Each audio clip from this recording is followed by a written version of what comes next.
1 दिसंबर को बिलासपुर के छठ घाट स्थित श्री दर्शन मुनि उदासीन आश्रम में तेलुगु समाज के द्वारा दक्षिण भारत की परंपरा के अनुसार पवित्र कार्तिक मास में महिला एवं पुरुषों के द्वारा सामूहिक कार्तिक पुराण एवं ललित सहस्त्रनाम मंत्र पूजन कार्यक्रम एवं बच्चों के लिए खेलकूद का भी आयोजन किया जा रहा है, जिसमें रमन मूर्ति जी, रवि खन्ना, यू मुरली राव, एस मुकेश राव, जगन राव एवं समस्त आयोजन समिति के सदस्य उपस्थित रहे।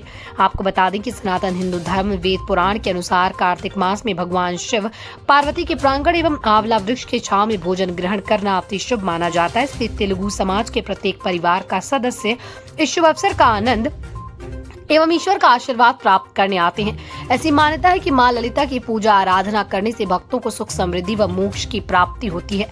लोगों के जीवन मरण के संबंध में मुक्ति हो जाती है।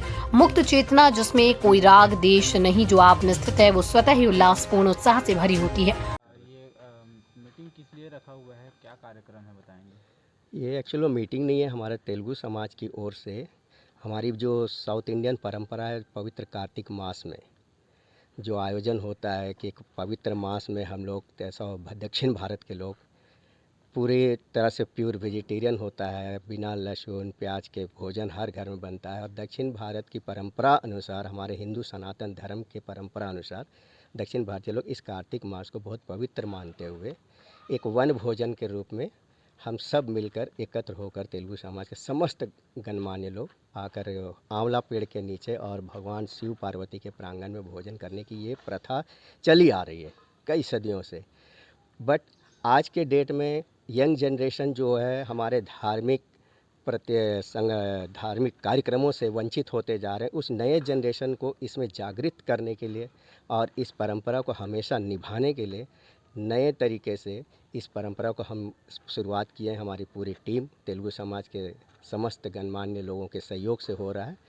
तो यह काफ़ी भव्य कार्यक्रम है। करीबन 700 लोगों को कल शनिवार को वन भोजन उत्सव के नाम से इस मुनि आश्रम में हम लोग इस तरह का आयोजन किए, जिसमें 700-800 लोगों का भागीदारी है।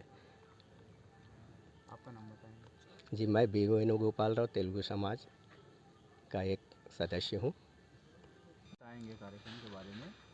ये तेलुगु समाज के द्वारा आयोजित वन भोजनों कार्यक्रम में ये सिर्फ भोजन तक ही सीमित नहीं है।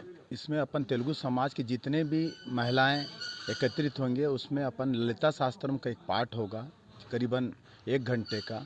उसके बाद हमारे यहाँ तेलुगु समाज में एक रीति है, कार्तिक मास में कार्तिक पुराणों पढ़ के सुनाने का, उसका भी पाठ 1 घंटा का चलेगा। जो और दूसरी बात, नियम अपने यहाँ है कि आंवला पेड़ के नीचे ही खाना है, तो आंवला पेड़ के नीचे ही समस्त महिलाओं को भोजन कराया जाएगा। और इसके अलावा बच्चे जो आएंगे परिवार के साथ में आना, पूजा में भोजन में बच्चे लोगों के लिए भी छोटा सा कार्यक्रम रखा गया है, खेल कूद का और अन्य प्रकार के कार्यक्रम रखे हैं, जिसमें वन भोजन के नाम के अंतर्गत तेलुगु समाज, समस्त बिलासपुर में जितने भी तेलुगु समाज है, सबको एकत्रित होकर यहाँ अपन सब भोजन की व्यवस्था कर रहे हैं। ये कब से चालू होगी, कब तक कल रहेगी? सुबह 9 बजे शनिवार के दिन, शनिवार तारीख 2 तारीख सुबह 9 बजे से लेकर दिन के भोजन समाप्ति तक जितने भी समाज के गणमान्य नागरिक बिलासपुर, सबका स्वागत और अभिनंदन कर रहे हैं। या समाज के अलावा कोई अन्य लोग भी इसमें? नहीं, अन्य लोग इसमें इसलिए नहीं कर रहे हैं कि हम सिर्फ तेलुगु समाज के नाम से कर रहे, तेलुगु लोग को ही बुलाया गया पर्टिकुलरली, और इनको अपन समाज को उत्थान और समाज के युवा पीढ़ी नए जनरेशन के समझाना है हमको कि हमारा भी समाज में भी इस प्रकार की प्रथा होती है, आगे भविष्य में भी इसको आगे रखना है, ये चीज़ समझाना है और उसके साथ में कार्यक्रम कर रहे हैं। आपका परिचय? मधुसूदन राव तेलुगु समाज से। बिलासपुर से अमित पाटले की रिपोर्ट।